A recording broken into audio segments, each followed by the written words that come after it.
Hello, and welcome to the Book Marketing Simplified podcast. I'm Jenn Hanson-dePaula. And I'm Marcus-dePaula. And as we record this, we are wrapping up another year. The holidays are in full swing, and we wanted to talk a little bit about taking breaks. Yes, big time. And not just around holidays, but realizing that taking a break is okay. Yes. It's a conversation that I've had with many authors who feel like they have to be given permission to take a break. Right.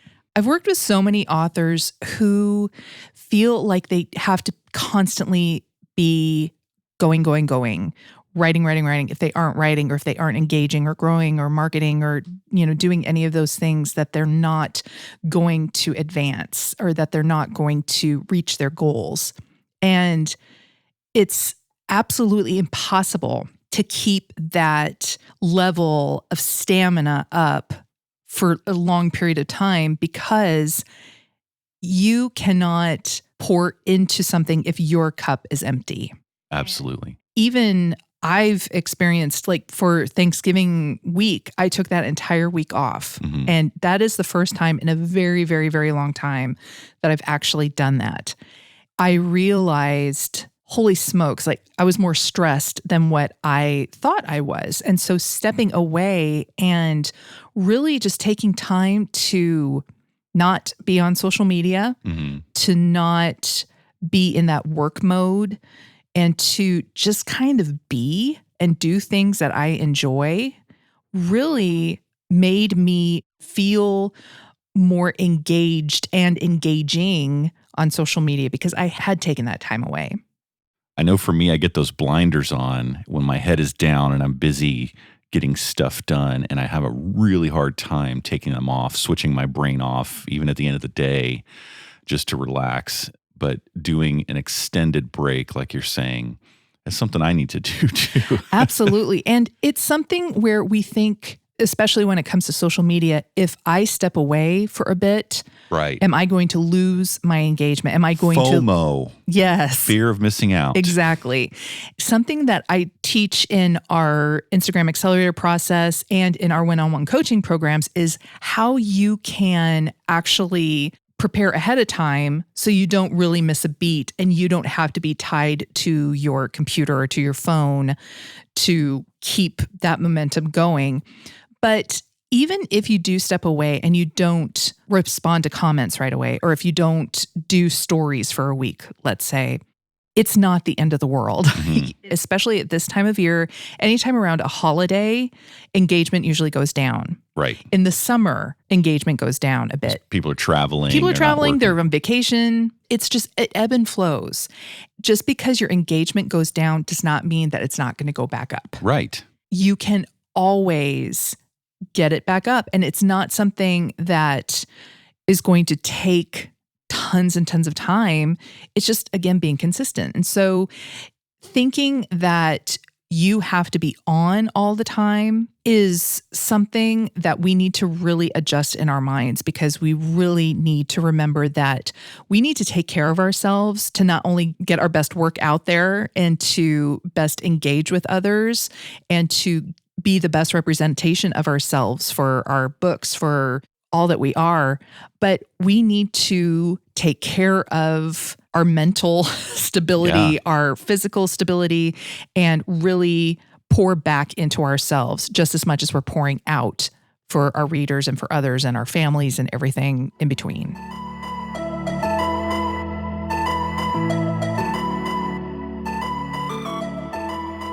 This time of year in the United States, there is an additional pressure that I wanted to touch on that I think relates to this.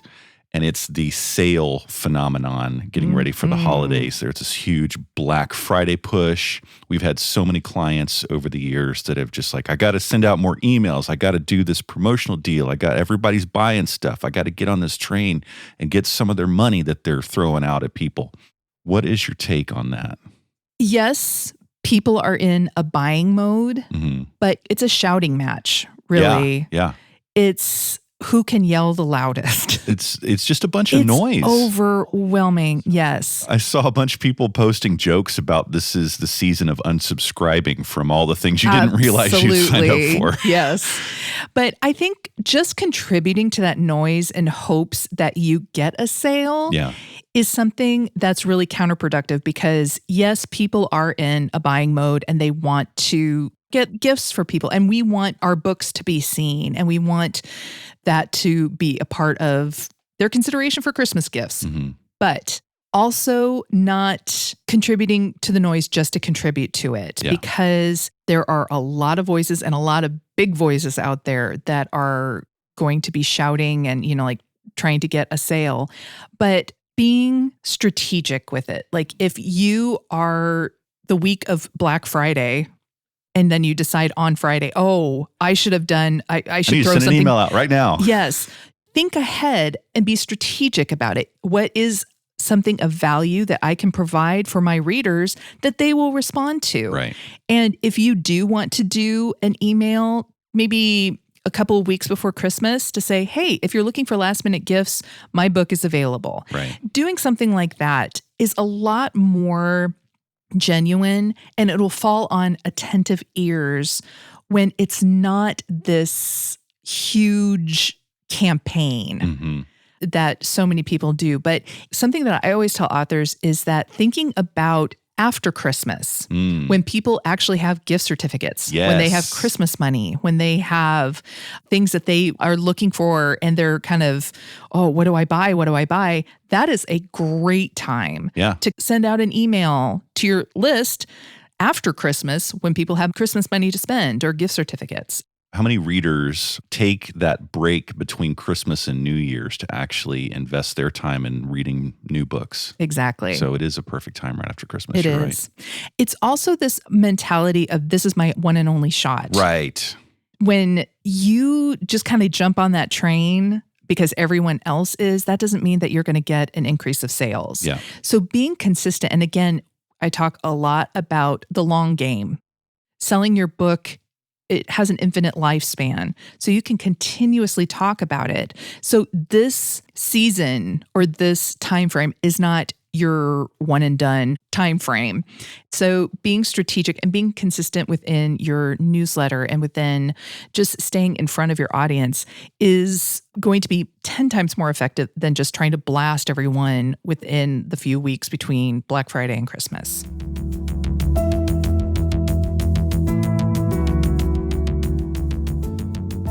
So I think I'd like to put a bow on this episode since we're holiday themed here. Oh, Lord.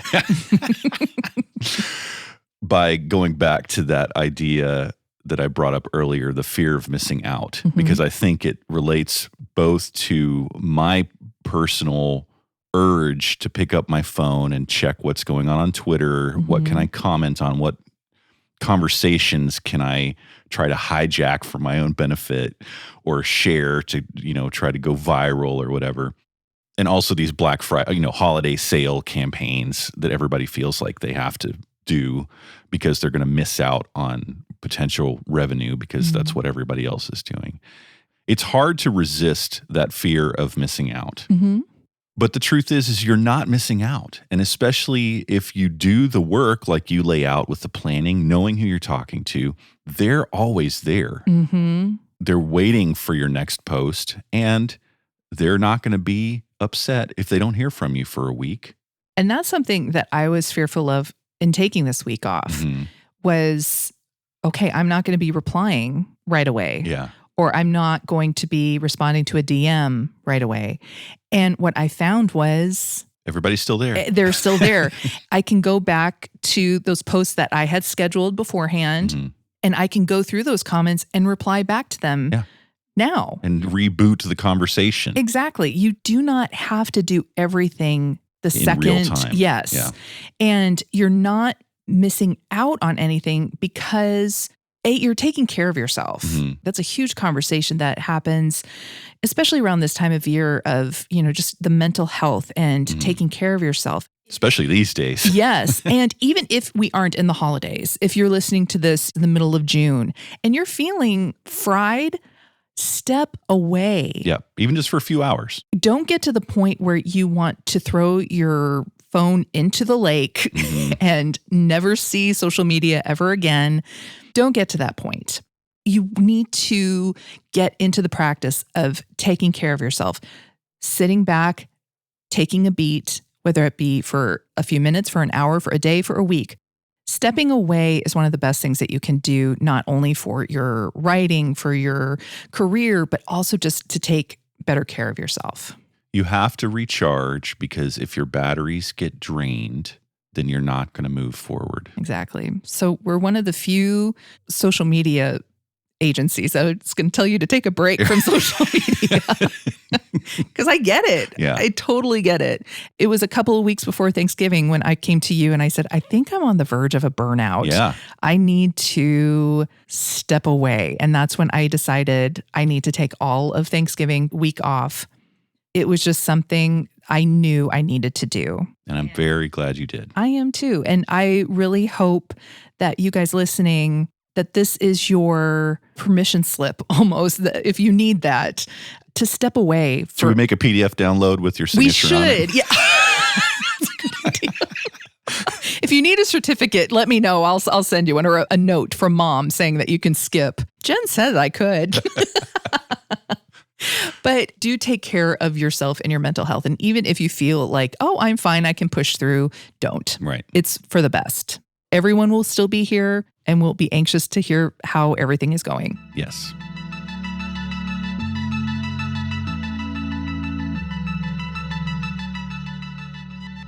All right, so what's the make it happen moment for this holiday special? What I would encourage you to do is to look ahead and to prepare. When I was getting ready for my week off, I didn't reinvent the wheel with creating brand new content. I looked at some posts that did really well earlier on in the year. Okay. And I repurposed that. Uh-huh. It's something that's really easy if you have a social media management tool like Later or Buffer, because you can just reshare and it carries over your caption, it carries over your hashtags, and you're good to go.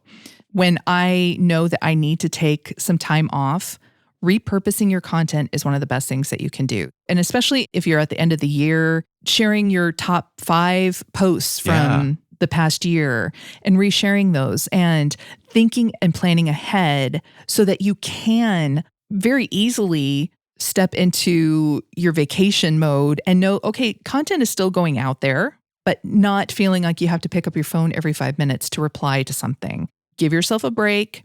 You can go back the following week or the week after that to respond to those comments when you're ready. And that's why you stress so much the importance of having a plan and a strategy, because there are going to be these moments in life where everything just piles up and we have to, at the last second, make that call of, you know what, I need to take a break, like right now. And if you don't have these systems, if you don't have these posts in your back pocket ready to just put out there quickly without doing a lot of work, you're going to end up just adding to the stress right before you try to take it off. And that's not fun either. No, it's not. And that's something that I teach in the Instagram Accelerator process. It's something that we teach in our one-on-one coaching. So if that is something that you're wanting to learn more about, be sure to click the link in our show notes and you can learn more about those programs and about the course, and we can help you figure all that out. So we hope everyone has a wonderful holiday season, or whenever you're listening to this, just hope you have a wonderful week. Exactly. And be sure to take breaks. You have permission to. Thanks for listening. Talk to you soon.